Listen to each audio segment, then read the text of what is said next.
আসসালামু আলাইকুম। আজকে নতুন ভিডিও নিয়ে আপনাদের সকলের মাঝে হাজির হয়েছি। তো আজকে আমি বানাবো ফুলকপির পাকোড়া। এখন আমি ফুলকপিগুলো কুটে নিব। এখন আমার কুটা হয়ে গেছে। তো এভাবে এখানে আমি ধুয়ে নিয়ে আসছি এগুলো। এই যে ছোট ছোট করে কাটছি। এখন আমি সিদ্ধ বসাই দেব। তো এখন ফুলকপিগুলো সিদ্ধ করবো, তার জন্য আমি এখন পানি দিয়ে দিয়েছি। আমি চুলাতে সিদ্ধ বসিয়ে দিয়েছি। 10 মিনিট এখন আমি সিদ্ধ করে নিব। এখন আমার প্রায় বাপ আসা করছে। যেভাবে আমি এখন কিছুক্ষণ নেড়ে ছেড়ে দিব।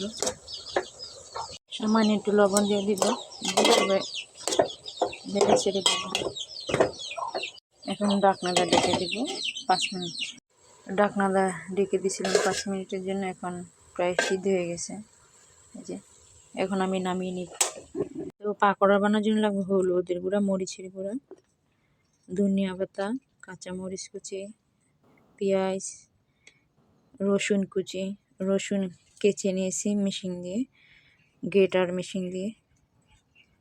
সাথে বেসন দিব,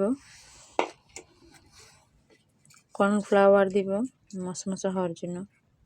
ফুলকপিগুলো এখন মথে নেব।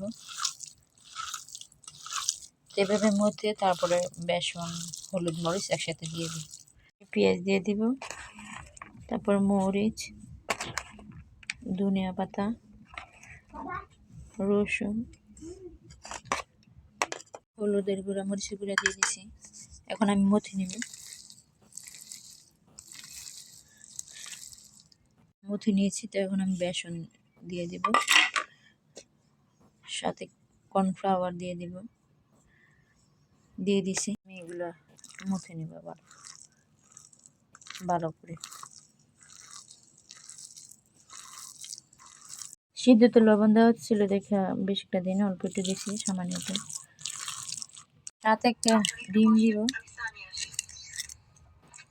সেই ডিম দিয়ে দিছি। এভাবে এখন আমি মুছে নেব। এখন আমার এগুলো একসাথে সবগুলো ময় মশলা মিক্স করা হয়ে গেছে। তো এখন আমি ভাজবো। এখন আমি কড়াইতে তেল দিয়ে দিব। কড়াইতে আমি তেল দিয়ে দিছি। এখন তেল গরম করে নেব। এখন আমার তেল গরম হয়ে গেছে। এখন আমি এগুলো দিয়ে দিব। এখন আমি সবগুলো এভাবে দিয়ে দিচ্ছি। তো এখন আমি এগুলো এভাবে ভাজে নিব। এভাবে আমার এক পাশ হয়ে গেছে। এখন আমি সবগুলো উল্টিয়ে দিব। অল্প জালে ভাজতে হবে, নাহলে খুলে যায়। এখন আমার এগুলা ভাজা হয়ে গেছে। এখন আমি এগুলা নামিয়ে নিব চাটনি দিয়ে।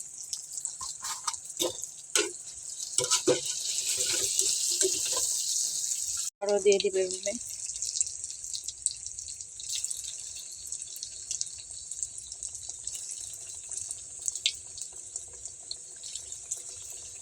এভাবে আমি এখন দিয়ে দিছি। এখন বাকি সবগুলো এভাবে আমি ভেজে নিব। সম্পূর্ণ আমি সবগুলো ভাজা নিয়েছি। আমার এখন ভাজা হয়ে গেছে। এখন আমি নামিয়ে নেব। তো আমার ফুলকপি পাকোড়া ভাজা শেষ। তো আজকের মতন আমার এখানে ভিডিও শেষ। নেক্সট কোনো ভালো কোনো ভিডিও নিয়ে আপনাদের সকলের মাঝে হাজির হব। সেই পর্যন্ত সকলে ভালো থাকবেন, আমাকে সকলে সাপোর্ট করবেন, লাইক করবেন, কমেন্ট করবেন, শেয়ার করবেন। আল্লাহ হাফেজ।